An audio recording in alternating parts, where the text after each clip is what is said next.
Hello everyone and welcome back to... I know many of you enjoy listening to these videos as you fall asleep, so before you drift off, I'd love for you to leave a comment, letting me know where in the world you're tuning in from. And if you're enjoying the story, don't forget to like and subscribe. All right, now let's get comfortable, relax and dive into tonight's case. Story 1, the story of today unfolded in Singapore. In 2016, we all know that Singapore, though small, is incredibly beautiful and impeccably clean. In the heart of Singapore lies a place known as Gardens by the Bay, a natural park spanning 250 acres. It's a paradise for nature. Enthusiasts and garden lovers here, you can see 18 super trees reaching up to 50 meters in height. Since opening to the public in 2012, it has garnered numerous awards. However, in July 2016, an unusual incident occurred right in this garden. A female engineer from Tangan, China went missing. Here, her name was Ku Ea, 31-year-old who graduated from Tangan University and then earned a master's degree from the University of Southampton in the United Kingdom. At the time of her disappearance, Kua was working at the semiconductor company MediaTek. She was a senior engineer who had been working in Singapore since 2012. By 2015, Kua had been granted permanent residency in the country. She was known for her diligent work ethic, never taking time off and often working late into the night. According to her colleagues, the last time they saw KU was on the evening of July 11th that day. She worked until 9:15 p.m. When QI did not show up for work on July 12th and was unreachable, her colleagues became concerned. They decided to call her parents to check on her. Her parents mentioned that KUE had called them the previous evening. This reassured her colleagues somewhat, and they did not immediately start searching for her. QI's father is a bank employee and her mother is a retired government official. The elderly couple, having seen their daughter succeed in her career, were not overly worried at the time. They were on vacation in Xinjiang. Additionally, Kuiji was known to be a very filial daughter. She often returned to China several times a year, usually taking 8 to 10 days off to spend time with her parents. She had just finished a vacation at the end of the previous month, marking her second trip back home that year before leaving. She had promised her parents that she would return in October. Her mother had been advising her to come back to China to further her career and marry. Soon, especially now that Kui was over 30 years old. However, Kui said, hearing this, her parents didn't press further when Kuiji went to university. Her parents agreed not to interfere with her marriage because KUE had been independent since childhood. She always thought things through carefully and executed them well, as evidenced by her rapid career advancement after 4 years of working in Singapore. KU expressed a desire to bring her parents to live with her. However, her mother didn't like the climate in Singapore, so they never visited. The family members were usually busy with their own affairs, so they only spoke occasionally. Kuiji didn't share much, and her parents didn't ask too many questions when they learned that KUA was missing. They were very worried, but being over 3,000 kilometers away, they could only ask her colleagues to help search for her first after 3 days with no sign of Kuai. Her colleagues filed a missing person report with the police on July 14th.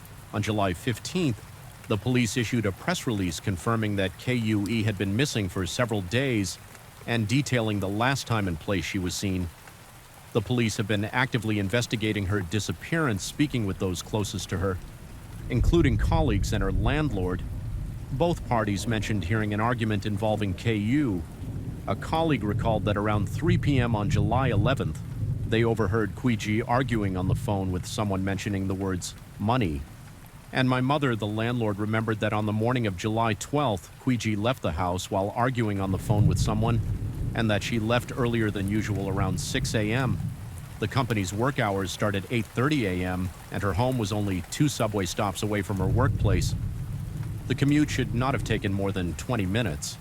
But that day, Kwa boarded the subway at 6:56 a.m. By a little after 7 a.m., she had exited the train at the North Station near her company. However, according to the surveillance system, KU did not appear at her usual time. After several hours of searching and reviewing footage, the police eventually found her at the exit of the Isan subway station on a different line. She appeared to be waiting for someone less than 10 minutes later, A black BMW pulled up and Queegee got into the passenger seat and drove away on July 19th, a week after Queegee went missing. The police traced the car's license plate and contacted the owner, Cho Gu, also of Chinese descent. Cho Gu, a 48-year-old married man, works at a laundry shop. The car was registered under his wife's name. Cho Gu and Queegee were friends, and indeed they met on that day. According to Cho Gu, Queegee got out of the car at the parking lot of Gardens by the Bay. The police investigation revealed that earlier in the year, Quee had invested in the laundry shop.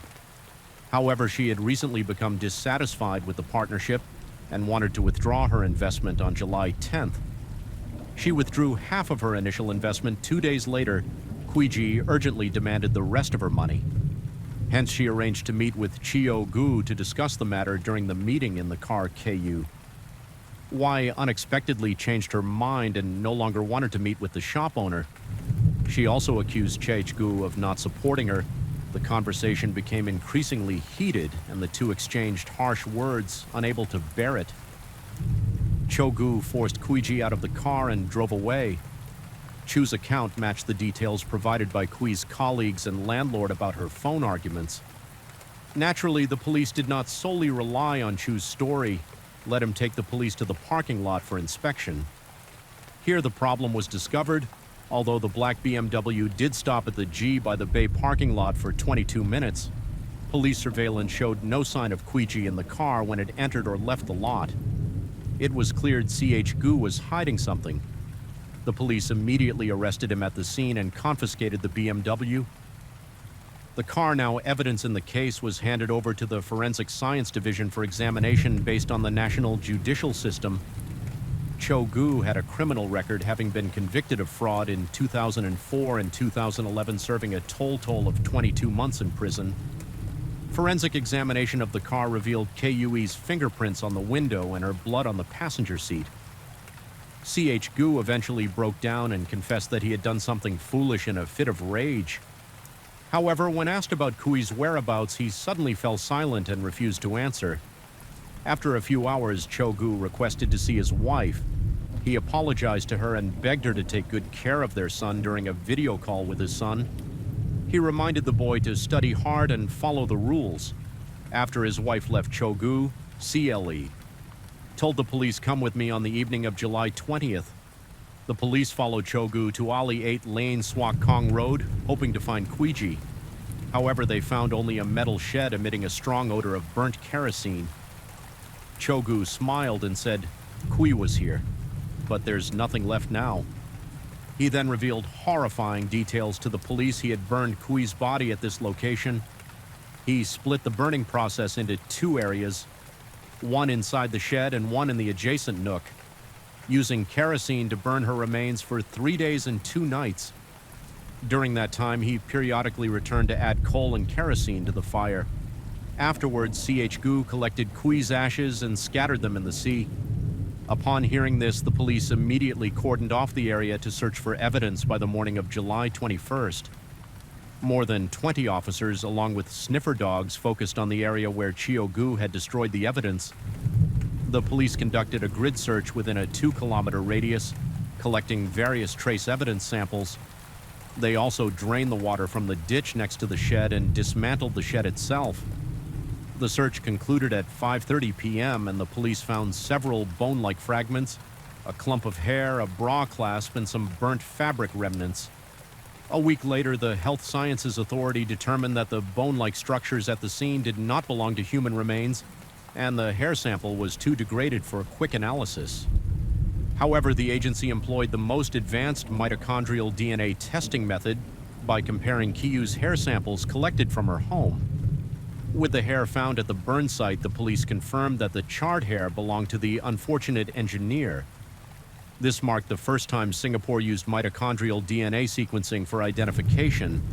Additionally, the police identified the brand and style of the floral dress Ku wore before her death. It matched the fabric remnants found at the scene. Cho Gu admitted that it was the dress Queegee was wearing when she was killed on July 25th. Cho Gu confessed the entire crime to the police. He said Kuiji scolded me as soon as she got into the car and threatened to cause trouble at my workplace.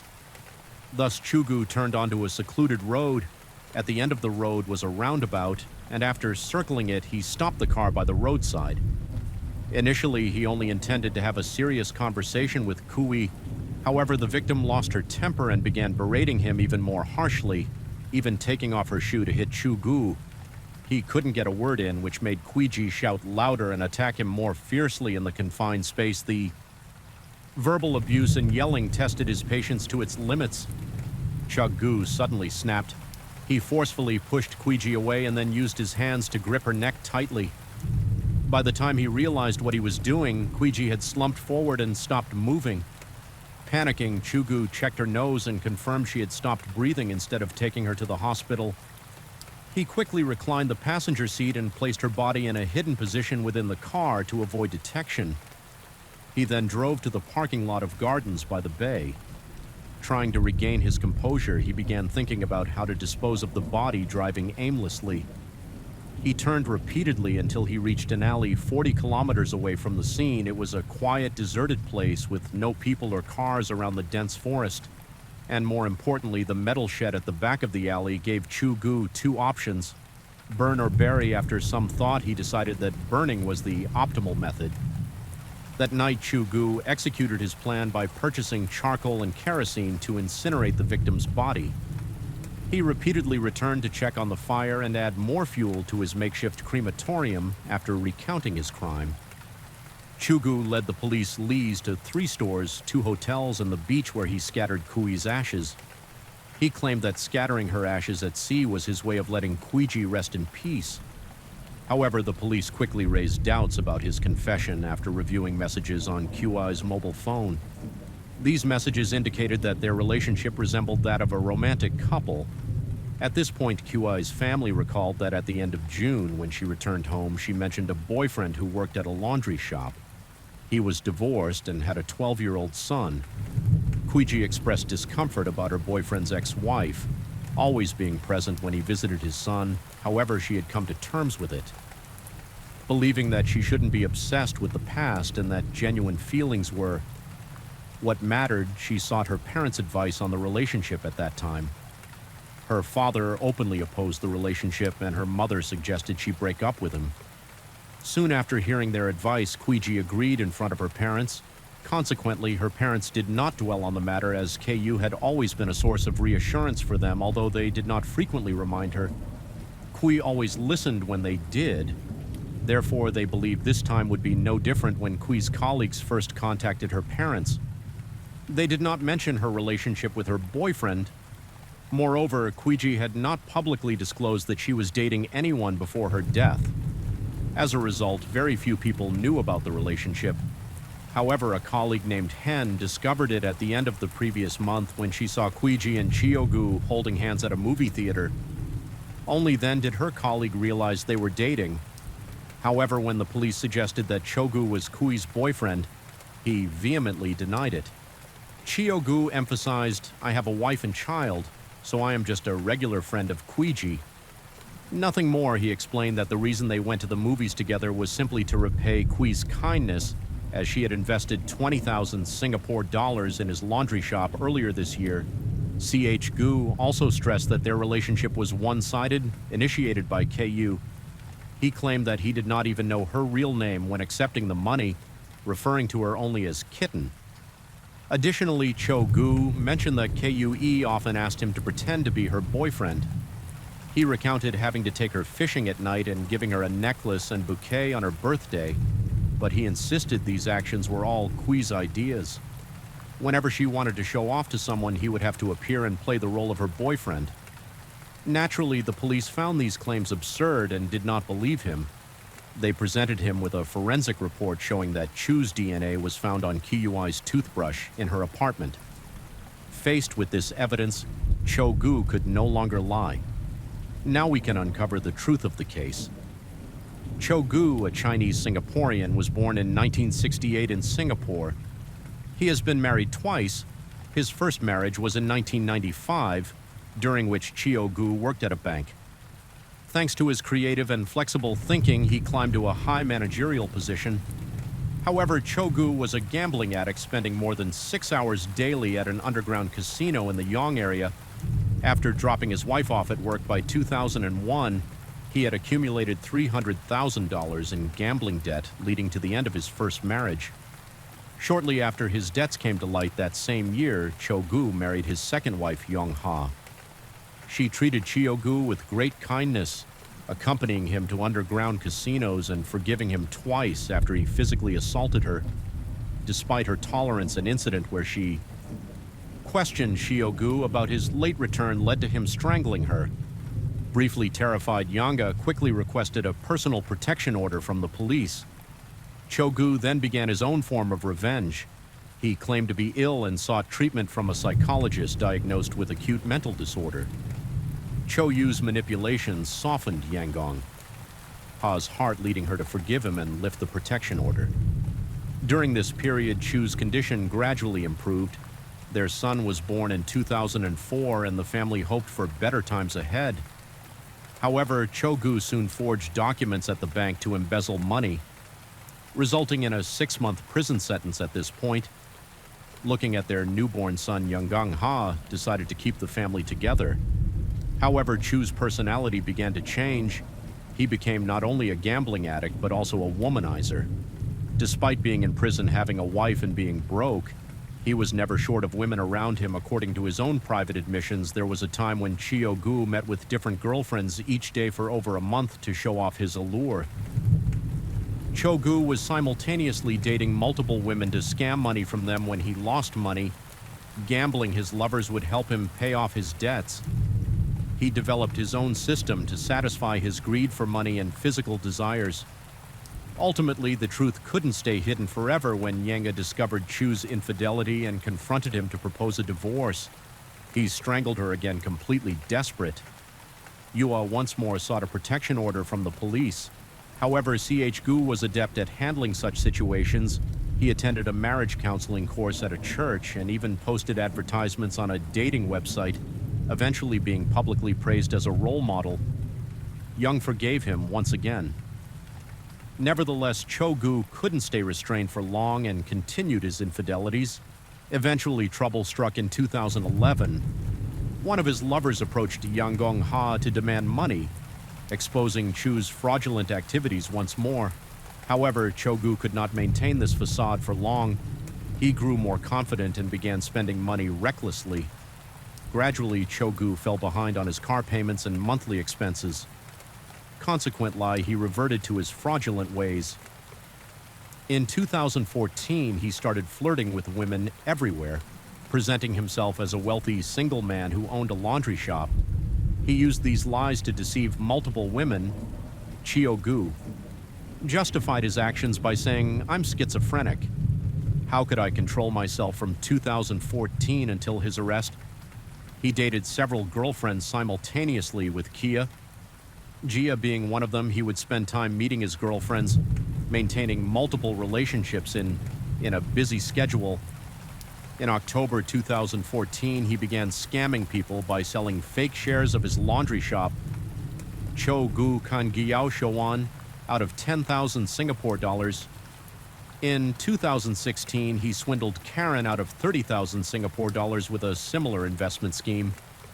Earlier that year, he also deceived Jia into investing 20,000 Singapore dollars in the laundry shop. Yang Hong was his last victim, losing 9,000 renminbi. Besides these girlfriends, Cho-gu also scammed a young couple out of 115,000 Singapore dollars. Eventually, these victims started noticing inconsistencies and red flags. These individuals demanded that Cho-gu repay the money, but he had his own way of handling the situation. Typically, Cho-gu would lie. At first, then make promises and finally remain silent for a few days. Eventually, the matter would fade into oblivion. However, there was one exception.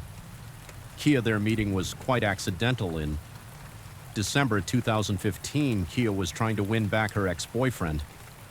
She chased him to his apartment but was rejected, leading to her crying loudly, which attracted the attention of the security guard and Cho-gu, who lived nearby.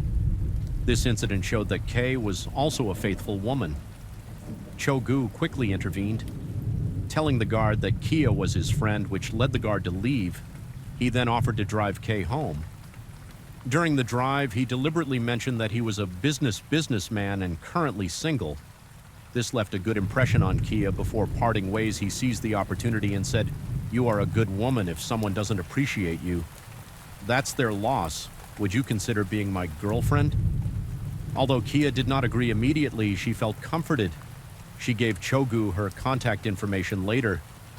Friends of Chogu warned her not to get involved with a man who would invite a stranger to be his girlfriend, but Kia Jia paid no heed.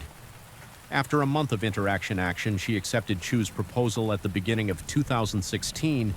Chogu then tricked Kia J out of 20,000 Singapore dollars under the guise of an investment, after which his attention towards her noticeably waned. His responses to her messages became sporadic, sometimes not seeing her for a week, which made Kia J suspicious.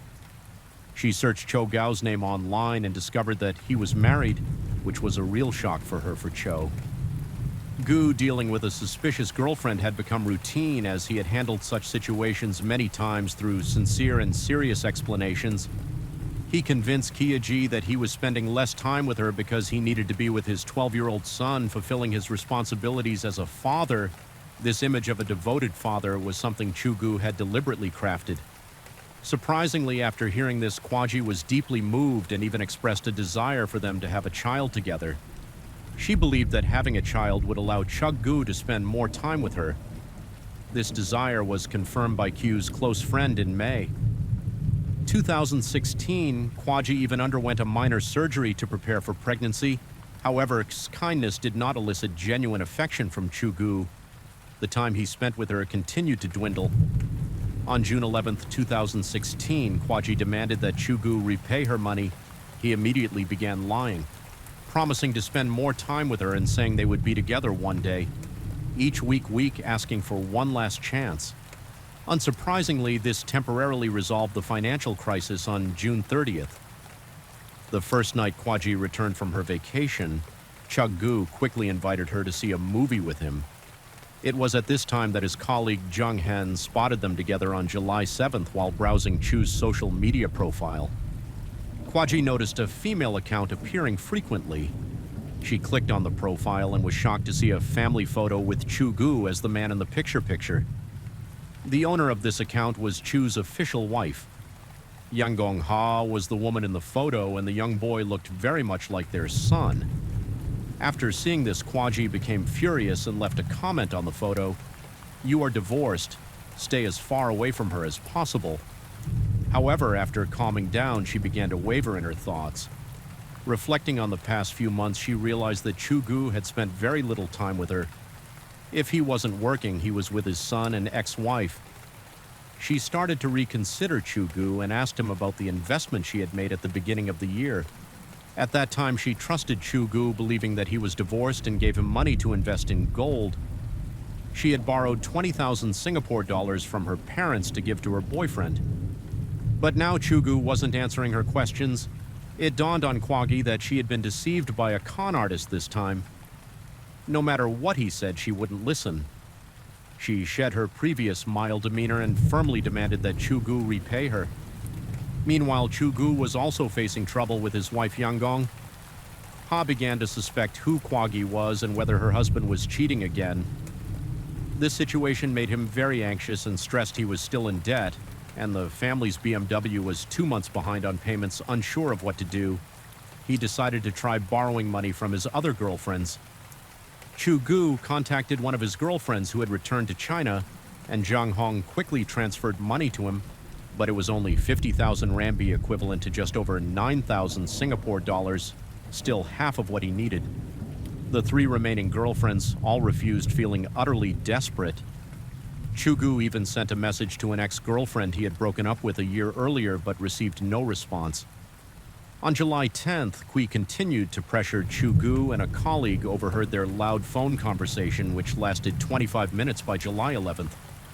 Part of the money Chogu owed Kwaji was still unpaid. She worried that her money would vanish early the next morning at 5:38 a.m. Kwaji informed Chogu that she would visit the laundry shop where he worked to see him. She made 7 calls, but no one answered when Chugu finally responded around 6 a.m. Kwaji, unable to contain her anger, said, "I will go to your boss and the whole world will know that you are a blatant scammer."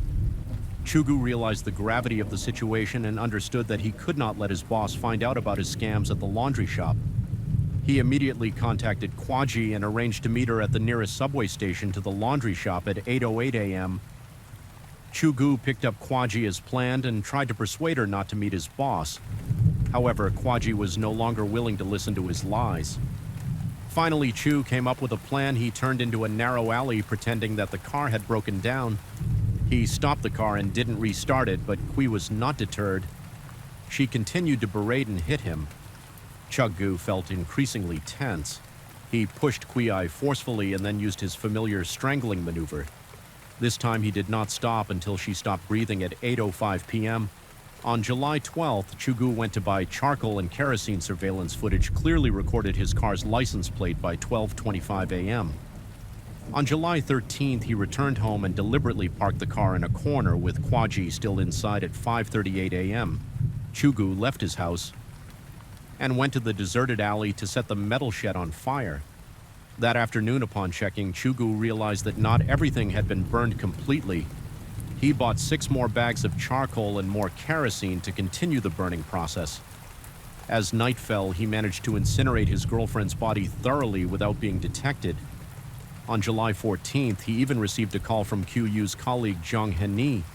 He accompanied her to the police station to report Kuyu's disappearance. At this point, he knew that the situation was about to be exposed. Chuggu hurriedly cleaned up the incineration site, disposing of the charcoal bags and kerosene cans. He also dealt with both his and Kuyu's personal belongings. He even took 300 Singapore dollars from the victim's wallet by 9:21 p.m. He drove to a remote rural area and threw away Kuyu's phone and wallet. He also cut up the SIM card and disposed of it afterwards. Yu discarded his clothes in a separate small trash bin on July 15th. To remove the burnt odor from his clothes, he bought vinegar to wash them after completing all these actions. Chugu resumed his work and dating life as if nothing had happened until the police discovered his crimes. This was the second unidentified murder case to occur in Singapore. Besides the crime against Kwaji, the laundry shop owner, Edlin sued Chugu for embezzling 4,000 Singapore dollars from the store. Consequently, Chugu faced 4 fraud charges and 2 charges of misappropriating company funds, with the total amount involved being approximately 889,000 Singapore dollars. Finally, on August 19, 2019, after more than 100 hours of interrogation, over 60 witness testimonies, and more than 200 pieces of evidence, the court sentenced Chugu to life imprisonment. He did not appeal and is currently incarcerated at Changi Prison. That brings us to the end of story. It has given me a valuable lesson about the importance of thoroughly evaluating someone. Before starting a romantic relationship, many of us tend to focus on the euphoric feelings of love, without discerning whether it is genuine or if we are being taken advantage of. Secondly, it teaches us to be more cautious with our money conflicts over money, whether with strangers or family members, often lead to losing both the funds and the relationship story. It is unimaginable grief for the parents of a USC student beaten to death. Last week, they just arrived in the USC today. The mother and father of murdered USC grad school student Shan Ranty, devastated Sixi Ran, is the only child of the parents. They really use all of their savings to support Xi Ran to come to the USC to study. And it's like heaven fall down, the sky fall down on July 24th, 2014. 1 week after the untimely death of Ji Shenran, a graduate student in electrical engineering at the University of Southern California, his parents hurried to the United States upon seeing their son's body. Both parents were overcome with grief, crying uncontrollably and needing support to stand. So, what tragic event befell this promising 24-year-old Chinese student? Why was his life abruptly cut short today? We will delve into the murder case of Ji Shenran, which shocked the Chinese community.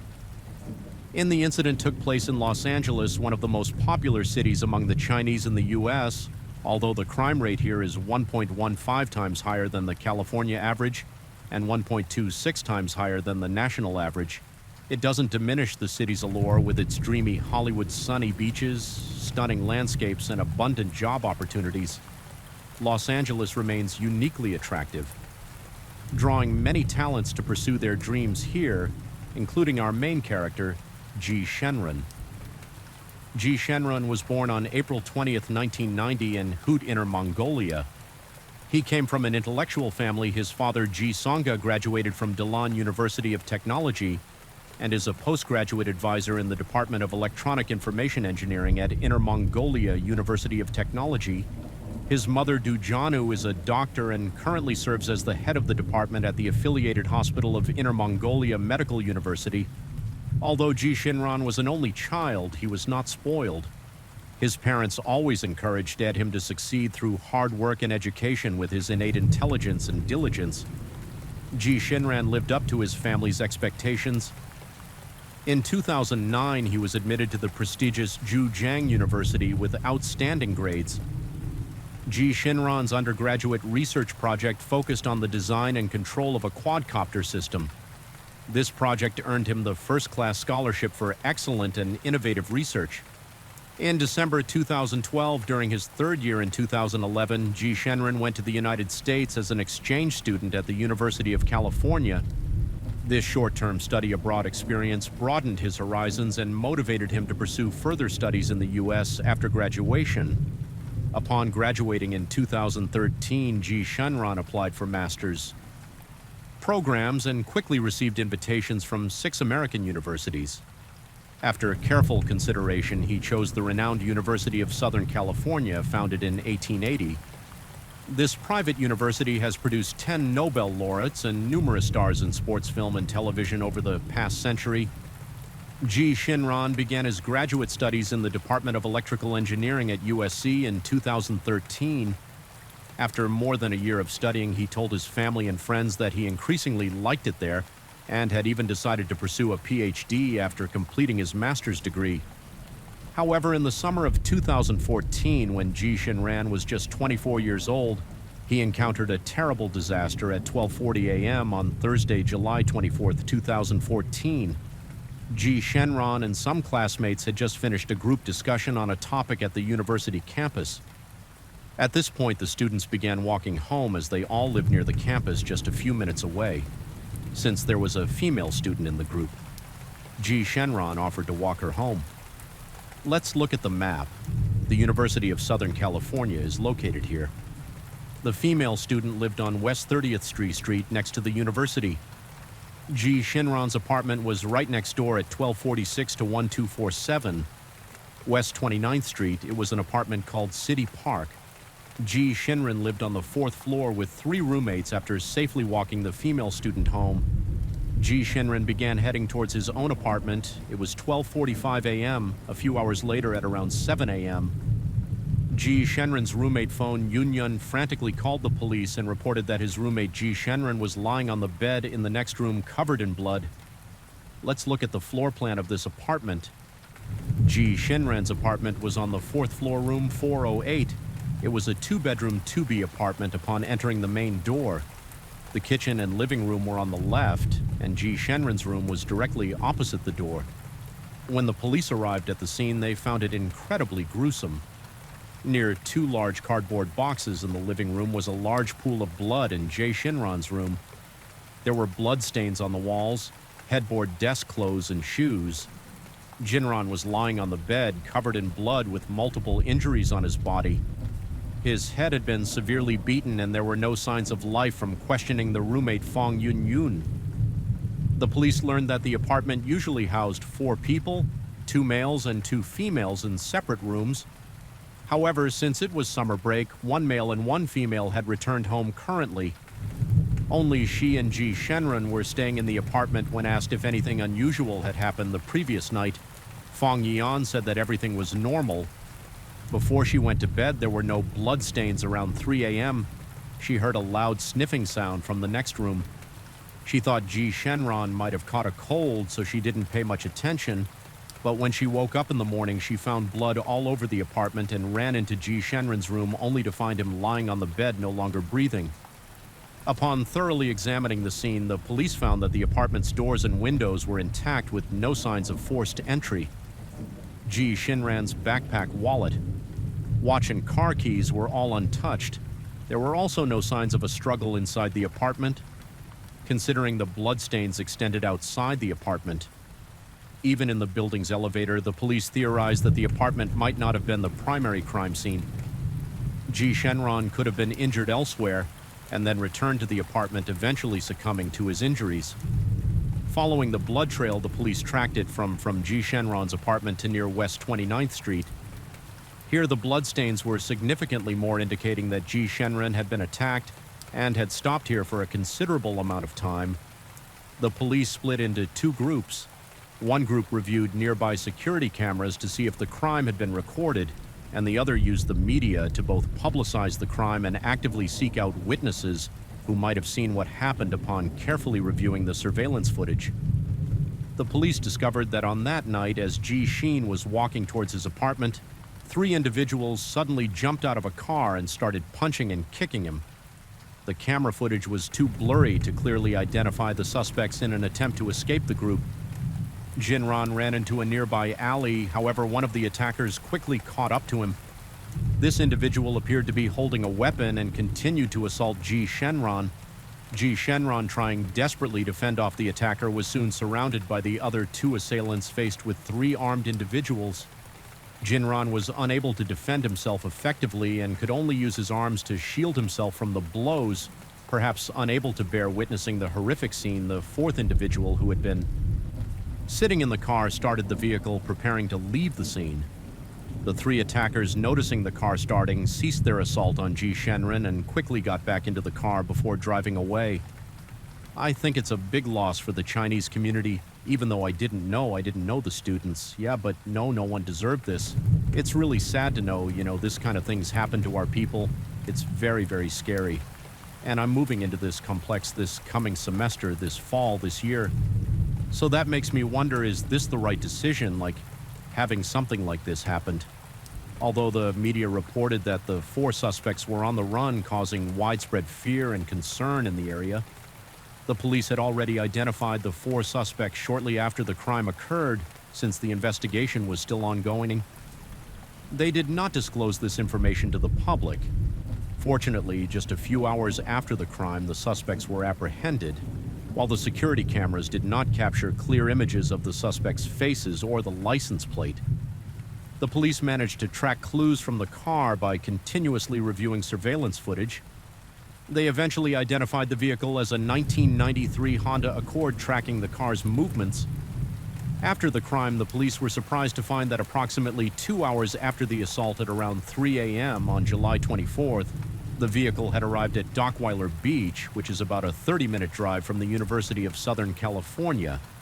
At the beach, the same group robbed a couple, Claudia and Jesus Flores, who were taking a walk. Claudia, terrified, knelt down and handed over the only $40 she had. Her boyfriend Jesus tried to protect her and was hit with a baseball bat by one of the robbers. However, Jesus was quick-witted when he fell. He seized the opportunity to run toward the inland area near the beach, shouting for help as he went.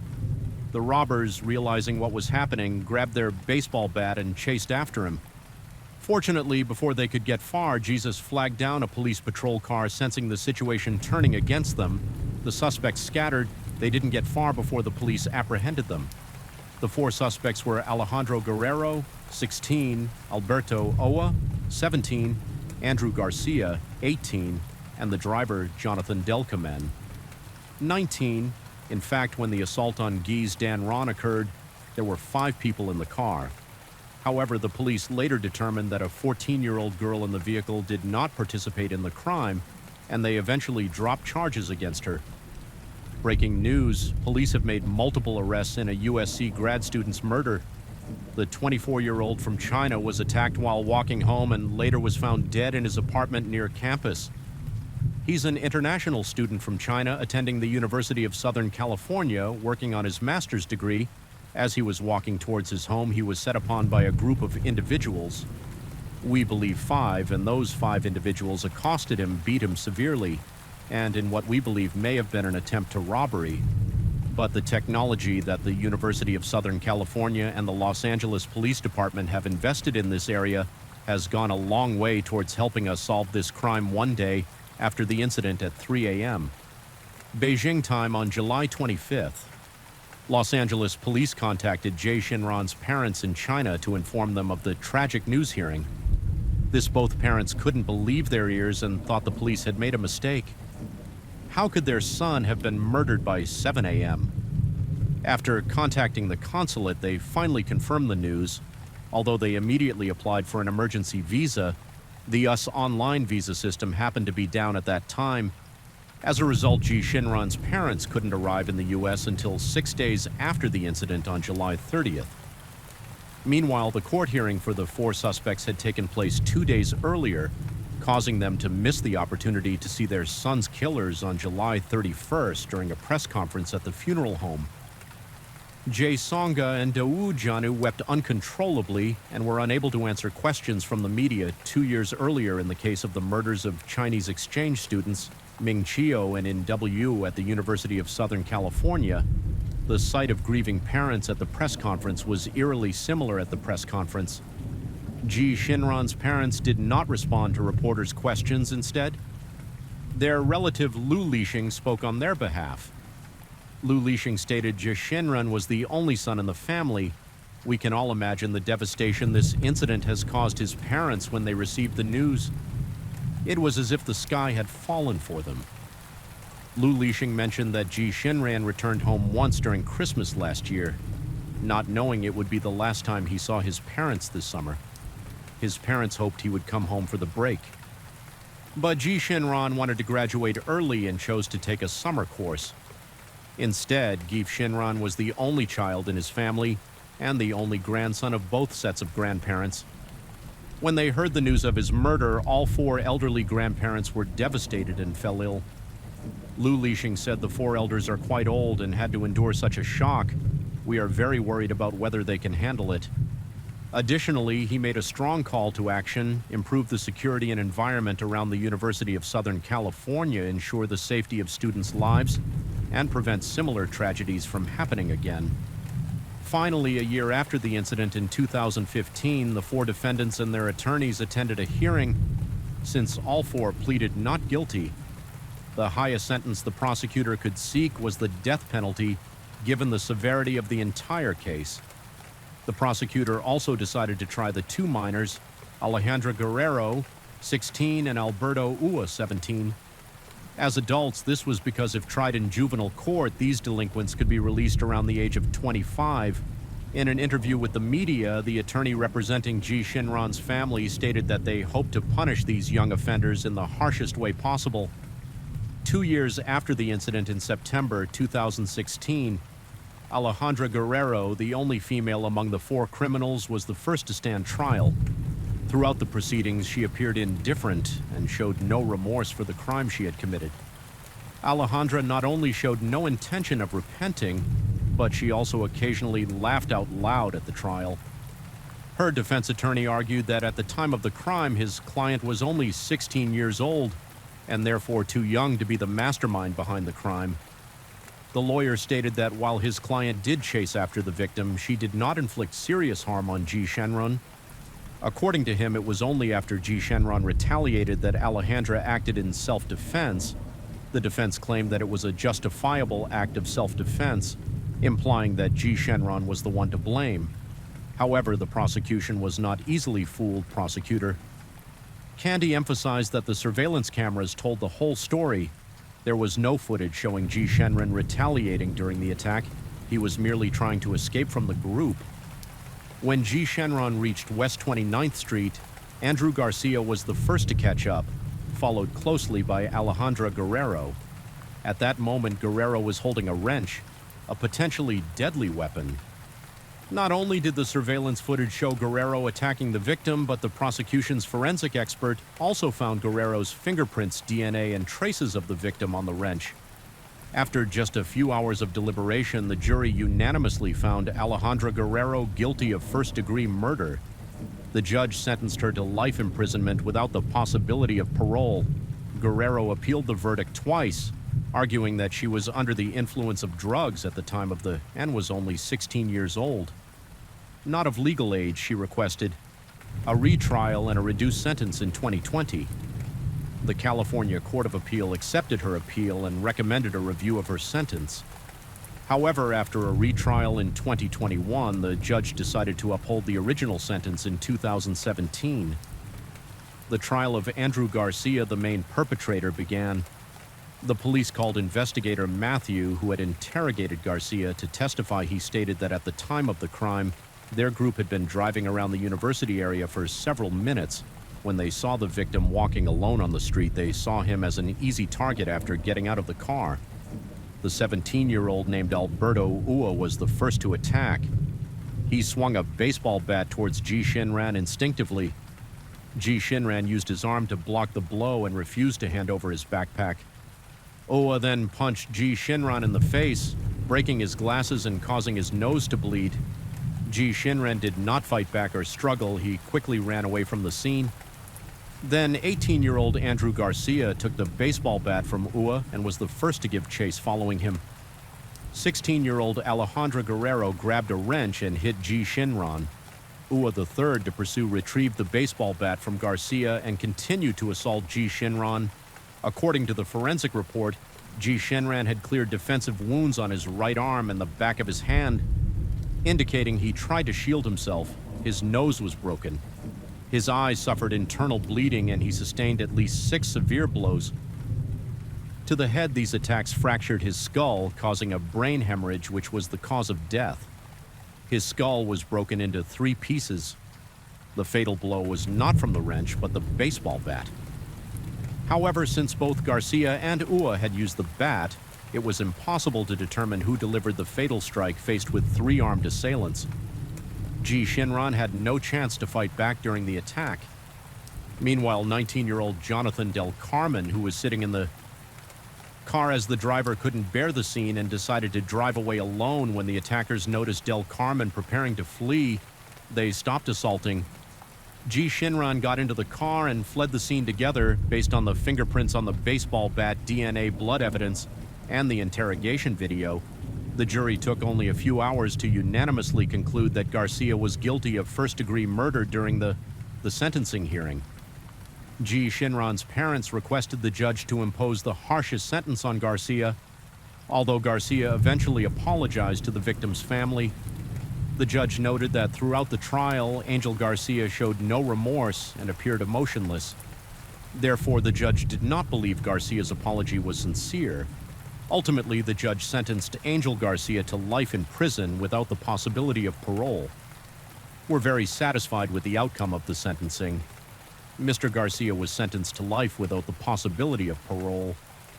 That's what we were seeking. That is essentially the maximum possible punishment short of the death penalty, which we decided not to pursue in this case, so we're very satisfied with the outcome of this case. For years after the crime occurred in 2019, whose trial began over the years, it was evident that the attitude of this arrogant murderer had significantly improved. Like his 2 accomplices, he also received a life sentence without the possibility of parole. As for Jonathan Del Carmen, who served as the driver at the time, although he did not directly participate in the murder and robbery under California's felony murder rule, the criminal responsibility of all 4 suspects in Ji Shinran's case was the same. However, before the trial, Jonathan Del Carmen reached a plea deal with the police. His charge was reduced to second-degree murder in court. He was sentenced to life in prison with the possibility of parole after 15 years. However, in 2021, Jonathan Del Carmen's attorney filed an appeal because California had recently passed a new law that could significantly reduce his prison time. California Governor Jerry Brown signed Senate Bill 1437 in 2018, which stipulates that only those who directly participate in or exhibit reckless disregard for human life should face felony murder charges on this point. Both the police and the judge agreed with the defense attorney's argument that under the new law, Jonathan Del Carmen's sentence should indeed be reconsidered. Ultimately, the driver's sentence was reduced to 3 years in prison. However, by that time, Jonathan Del Carmen had already served over 7 years, so he was released on the same day. After the incident, the University of Southern California held a memorial service for Ji Shinran. The university's vice president announced the establishment of a scholarship fund named after Ji Shinran, dedicated to supporting graduate students like him. Students attending the memorial service expressed both shock over Shinran's death and growing concerns about campus security. They pointed out that many Chinese students may lack strong safety awareness, contributing to today's tragedy. Additionally, the incident occurred in a student apartment complex that the university had claimed to be one of the safest. Many Chinese students might not use the university's campus cruiser service. Despite the late hours, many students still walk home alone. Therefore, I believe that some of the support and services offered by the university are not being fully utilized by the students. While remembering Ji Shinran, many Chinese students also voiced dissatisfaction with the university's security measures. Just 2 years earlier, in 2012, Woing and Kuming also, students at the University of Southern California were tragically shot dead less than a mile from the campus. Apart from these incidents, the University of Southern California has not been particularly safe in recent years. In 2008, Bron Nellum, an Olympic silver medalist sprinter at USC, was shot and injured at a Halloween party near the campus. That same year, on September 18th, Brian Forrest, a 23-year-old USC film student, was fatally stabbed in an apartment building near the campus. And there have been many other safety-related incidents as well. Investigative data shows that in 2012, the crime rate at the University of Southern California and its surrounding area was more than twice the average. For the entire Los Angeles area specifically, there were 2,771 robberies that year, averaging 7.6 incidents per day. For many years, USC has implemented a series of security measures, such as restricting campus access to outsiders from 9 p.m. to 6 a.m., daily installing additional cameras on campus license plate readers and fingerprint scanners in dormitories. However, it is clear that these measures have not significantly improved the security situation around the university. In fact, when Ji Shinran received his admission letter from USC, he was already aware of the Woing and Kuming case that occurred there, but he believed that after such an incident, USC would have improved and strengthened its security measures, making similar events unlikely to happen again. Thus, he ultimately chose USC. Unfortunately, a disaster struck him personally. After the incident, Ji Shinran's father, Ji Sangha, stated that Shinran's grandparents, who are over 80 years old, can only sustain their lives with the help of medication. After this great shock, Shinran's mother is unable to sleep every night and relies on sleeping pills to get any rest. As for Mr. Ji himself, who was previously in good health, his heart has now started experiencing severe issues following this tragedy. Now it is 2024 and 10 years have passed since Ji Shinran's case. Yet the pain and loss remain for his family. We hope that time can ease their sorrow, helping them gradually heal and overcome the grief. So today's story about Ji Shinran and the 4 perpetrators has come to an end.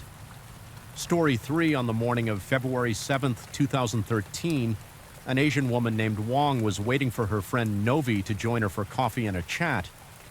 However, Novi never showed up and her phone was unreachable, which made Ms. Wang very worried, so she decided to go to Novi's house to check on her.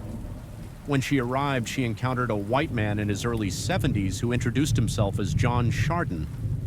Novi's husband, JN, told M. Wang that his wife had left the house that morning, which made M. Wang very suspicious. Even stranger, there were 2 women in their 30s in the house. When asked, John explained that they were his daughters from a previous marriage. While the explanation seemed reasonable, M. Wang still felt uneasy. How could someone who was cheerful and had dinner the previous evening, even making plans to meet for coffee the next day, suddenly leave? Furthermore, Novi had 2 young children in a beauty salon, making her sudden departure very questionable. Thinking quickly, Miss Wang made up an excuse to enter the house and take a look around, having visited several times before she was familiar with the layout of her friend's home. She noticed that the carpet in John and his wife's bedroom was strangely wet and a long rug was missing. John explained that he had just used a carpet cleaner that morning, which accounted for what M. Wang observed. However, she still felt uneasy, so she decided to call the police when the police arrived. They only found John. His 2 daughters had already left from John's statements. The police learned that his wife Novi was from Indonesia after marrying John, They lived together in Upper CRA north of Gold Coast. John stated that when he woke up at 6 a.m. that morning, he heard his wife mention going out, but being half asleep, he didn't remember where she said she was going. John recounted that during their conversation earlier that day, Novi seemed very out of control. He even hinted that she might have sold her jewelry worth 70,000 Australian dollars to get some cash. He recalled in frustration she should hurry up and bring her foolish head home rather than wandering the streets. But he also said that he was very worried about his wife's safety when asked by the police if he had done anything harmful to his wife. John emphasized that he was a philanthropist who had helped many poor families in the Philippines. He firmly stated that he had no idea where his wife had gone, did not know what had happened to her, and had never done anything to harm her. However, the next day, JN took his and Novi's 2 children aged 7 and N and flew to Indonesia when contacted by the police. John said he had to travel for work and that his plane tickets had been booked in advance, and he wouldn't be back for 2 weeks with his wife missing. And the police investigating his decision to travel for business only increased their suspicions about him. However, the police had no grounds to arrest him since they were still unsure whether the missing person was alive or dead. Therefore, the most critical task at that moment was to find Novi. The police reviewed surveillance footage from the surrounding area multiple times. They noted that the night before Novi's disappearance, a camera at a gas station captured her on video. She was driving a dark blue Volvo around 11 p.m. Neighbors still saw her at her home from that point. Until the following morning, no one saw her again. Novi seemed to have vanished. Without a trace, consequently, the police sealed off the house as a crime scene and conducted a thorough search of the entire property. They discovered a urine stain on the bedroom carpet, which was identified as Novi's. Other than that, there were no useful clues. There was no blood, no signs of a crime. Everything in the investigators found Novi's car in the parking lot of a long-distance bus station. However, the station surveillance cameras did not capture any footage of Novi. Her social media accounts had not been updated, and there had been no transactions on her bank cards. Thus, the police speculated that there was a possibility Novi had been murdered currently. The primary suspect remains her husband, John. Therefore, the police began examining the relationship between John and the victim to identify any potential motives for the crime. J.N. Chardon owned 2 factories near the Gold Coast that produced industrial lubricants, along with an investment project in mining and a company he founded with his first wife in 1986, in which he held a 50% stake. Jay's total assets were estimated to be around 7 million Australian dollars. Before marrying Novi, JN had been divorced 5 times in 2000. John met Novi in Indonesia, born in 1975. Novi was 32 years younger than John. She lived on the island of Java, Indonesia, and had never left the country, although she had always dreamed of seeing the world when they met. John was 57 years old and Novi was 25. At that time, John's assets were valued at 2.2 million Australian, a sum that Novi could never have imagined. John was very fond of Novi. A young and beautiful woman, he began pursuing her passionately. Novi looked at John with admiration, and after less than a month of dating, they registered their marriage, although she was John's 6th wife. Novi didn't mind and even believed she had found true love. After getting married, Novi moved with John to Queensland, where they began a very sweet and happy married life. Novi gave birth to 2 children, turning their world into a happy family of 4. Despite settling in Australia, Novi frequently returned to Indonesia to spend time with her family and friends, to her relatives and friends. She embodied the ideal of a wealthy wife admired by everyone. However, by 2009, conflicts began to emerge between the couple. John started to show signs of being an abusive husband. He frequently beat Novi and even had a mistress from the Philippines. Novi later discovered that John often visited illicit entertainment venues whenever he traveled to the U.S. These issues led to frequent arguments between them after numerous fights. Their feelings for each other were no longer the same. To fill the void of loneliness, Novi also found herself a boyfriend. Both understood that their marriage was no longer faithful, but for the sake of their 2 children, they continued to live under the same roof. About a year before Novi's disappearance, the couple began living separately but still shared the same house. Following their crisis, Novi started to become more independent. She opened a beauty salon in Australia, establishing her own business. This allowed her to support herself. Despite their separation just over 2 months before the incident during Christmas. 2012, JN and Novi had a heated argument. Novi felt she could no longer endure such a life, but feared that John would take their 2 children away. According to the investigation, Novi sought advice from a lawyer. The lawyer informed her that Australian law strongly protects the rights of children and women in the event of a divorce. The wife is entitled to half of the assets. This advice strengthened Novi's resolve to get a divorce, and she finally decided to propose it to John. The day before Novi disappeared, John had just received a letter from Novi's lawyer. The letter stated that Novi wanted 50% of John's assets, which amounted to approximately 3.5 million Australian dollars, and that after the divorce they would share custody and jointly raise their 2 children. That evening, Novi and M. Wong had dinner at a restaurant until 11 p.m. before returning home. After that, Novi mysteriously vanished after Novi's disappearance. The police continued their efforts to find her, but their efforts yielded no results more than 3 years after the incident. The police received information from neighbors. A neighbor named Rachel Y. revealed that 2 years prior, Novi had traveled to the U.S., but before leaving, she told Rachel that if she did not return from the trip, it was likely because John had killed her or hired someone to do so. Novi instructed Rachel to contact the police if she did not return, however, after that trip. Novi never mentioned anything similar to Rachel, again just before Novi went missing. Rachel called her at that time. Novi was picking up her children from school and told Rachel about her impending divorce from Johan over the phone. She calmly stated that everything was over and that the divorce would be finalized that day. The only remaining issue was her business affairs. That evening, when John returned home, he drove into his garage at high speed. In doing so, he crashed into the garage door, creating a loud noise that caught the neighbor's attention. Another neighbor reported that he and his girlfriend heard noises that sounded like gunshots that night. However, no other neighbors heard similar sounds. The police then investigated John's factory and interviewed the workers. One worker mentioned that a few months before Novi's disappearance, he stumbled upon a box at the factory labeled with John's name. Out of curiosity, he opened it and found a gun and some bullets inside. Though he did not recognize the type of gun, another worker reported seeing John drive to the factory on the night of the incident. However, the car only stayed for a few minutes before leaving. This raised the question, why did John rush to the factory that night? A different employee recalled receiving a phone call after Novi's disappearance from someone claiming to be John's daughter, asking him to retrieve a box from the house and deliver it to another one of John's daughters. This was the same box his colleague had discovered earlier. These 2 daughters were John's children from a previous marriage and were in their 30s. The same women M. Wong had seen at John's house when questioned. The elder daughter, 34-year-old Candy, stated that her father John had given her the box and instructed her not to open it. She had never opened it, assuming it contained some important components and items, feeling uneasy. She asked someone to deliver the box to her sister, Angela. Eventually, a friend of Angela's hid the box.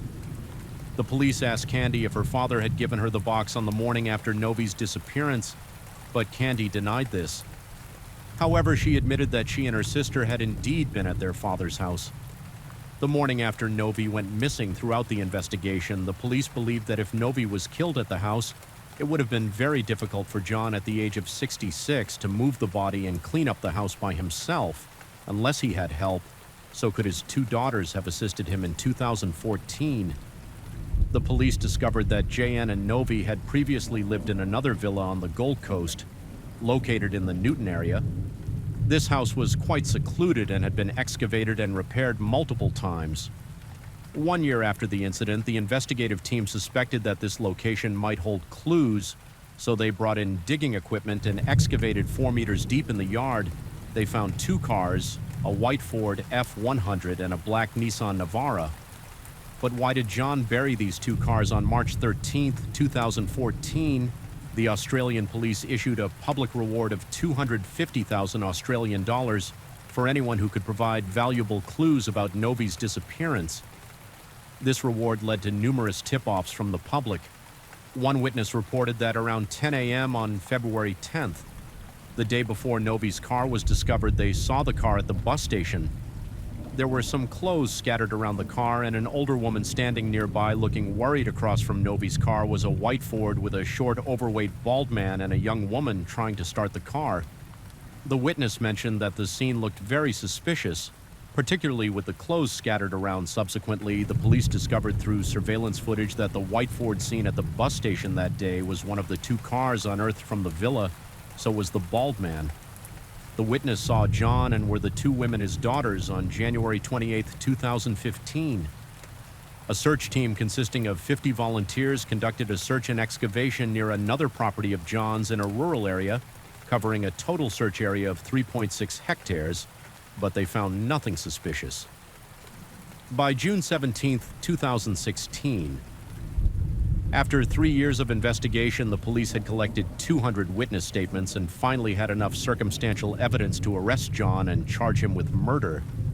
However, moving from an indictment to a conviction was still a long journey. As the investigation continued, people began to uncover the dark side of the seemingly charitable man, revealing him to be a depraved, perverse individual. The police discovered that in the 1990s, John had a criminal record and had been convicted of child sexual abuse. After being detained, John continuously denied killing his wife. The police made a covert arrangement with Peter Ford, one of John's cellmates, to act as an informant, a seasoned con artist and money launderer with over 15 years of experience. Peter agreed to obtain a confession from John in exchange for a reduced sentence. Peter testified in court that on the night of March 31, 2015, John had a mental breakdown in his cell and confessed to him about killing Novi. John said he used the weapon in the mysterious box to kill Novi and dismembered her body after 8 p.m. He took Novi's body to Southport, Queensland, and dumped her into the sea to avoid detection by fishermen. JN even tied weights to Novi's body and punctured her stomach so that the gases wouldn't cause her body to float. He did this because he didn't want Novi to receive half of his assets. John also used ammonia to thoroughly clean the room and carpet to ensure no DNA or forensic evidence was left behind. However, John's lawyer argued that Peter's testimony in court did not match the initial case records, suggesting that he might have lied, although Peter adamantly denied this. His solitary testimony was indeed insufficient to completely convince the jury was there more to this case than met the eye. Just when it seemed the case had hit a dead end, a man from the Philippines agreed to testify. This man named Maso stated that he and John met on a dating app and had been lovers since 1998. John began sponsoring poor families in the Philippines, including funding some impoverished students to attend university. However, John demanded that these students fulfill his sexual desires as a form of repayment. In return, he would provide additional support such as repairing their homes and supplying Ling food. JN told the judge that this wasn't perverse, but just his unique way of loving someone else. In 2011, John met Maso on a dating platform early in 2012. They met at a hotel in the Philippines. John asked Maso if he could kill someone. Although Maso was a bit surprised, he tried to stay calm. He asked, "Who do you want to kill?" John replied, "I want to kill my wife," and added that if Maso couldn't do it, he could help find a hitman to kill Novi. He even offered to pay $10,000 to have his wife killed discreetly. Maso then told John he would find a way to hire a hitman, but in reality, Maso didn't know anyone and had no idea where to start. John seemed to believe him and urged Maso to act quickly when Novi went to Thailand for cosmetic surgery. In an email, John described his wife as despicable, cold, selfish, and greedy. He claimed she neglected their children and was having an affair. If they divorced, John couldn't bear to see his wife and her boyfriend become wealthy, and most of all, he didn't want to share his assets. In April 2012, Johan transferred $2,500 to Maso. Maso replied that they just needed to wait until John was present and then they could proceed. At this point, John was convinced that Maso was working for him and had found a hitman, but in reality, Maso was just looking to extort money from him. After discovering Maso's extortion attempt, John still transferred an additional $20,000. By July 2012, JN sent an email stating that due to personal reasons he could no longer send money abroad. After that, their transactions ceased facing Maso's testimony in court. John defended himself by claiming he had asked Maso to find someone because he needed a bodyguard. He argued that he often visited places like Minda, which had many white gangs, and he didn't dare go without protection. As for purchasing weapons, he claimed it was solely for self-defense. Ultimately, after hearing testimony from over 70 witnesses, the jury concluded that before her disappearance, Nova had been threatened by her husband and possibly subjected to emotional and psychological abuse in the relationship. The prosecutor argued that on the night of Novi's disappearance, a fatal act occurred in the bedroom carried out in silence so as not to alarm the two young children. However, due to the lack of direct evidence of the murder on September 9th, 2019, the Queensland Supreme Court could only convict John of manslaughter and sentenced him to 15 years in prison. However, he only served 1 year before dying of heart disease. At that time, John was 73 years old, and Novi, if still alive, would have been 35. Story 4, we will discuss a case that once shocked the Chinese international student community. A 19-year-old female student from China was brutally murdered in the United States. After numerous investigations, the police finally identified the perpetrator, but it was too late. The assailant had already fled back to China, faced with the situation. American law enforcement encountered countless difficulties due to the lack of an extradition treaty between the two countries, and there was no precedent for such a case to bring the perpetrator to justice. An international manhunt was launched, capturing the attention of people worldwide. However, cases like this always present challenges, particularly due to the differences in legal systems between the two nations. How can the criminal be prosecuted? Where should the sentence be carried out?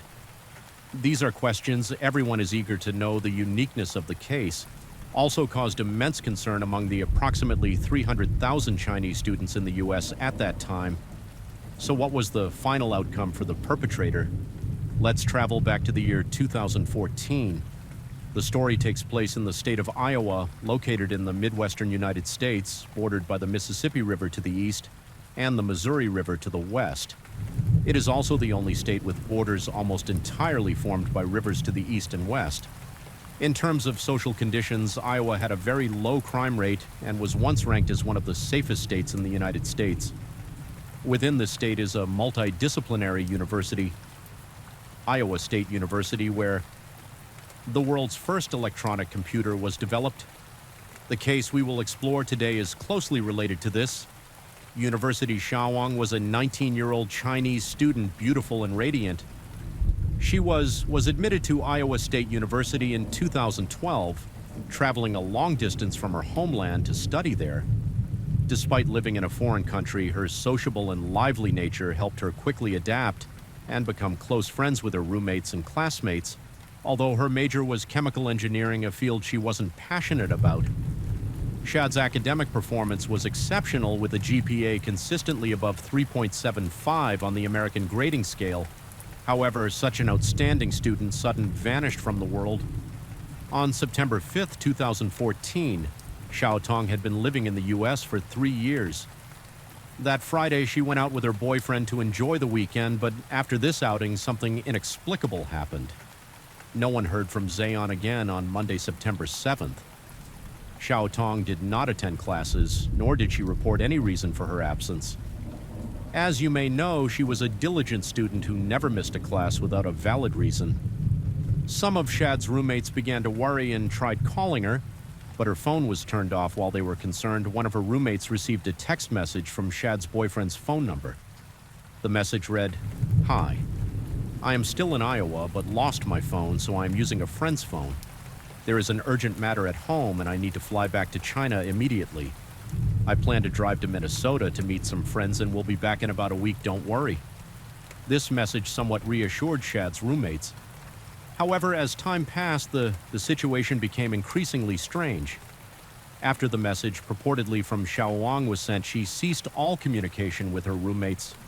Her social media accounts also remained inactive, which was out of character for her and caused further concern.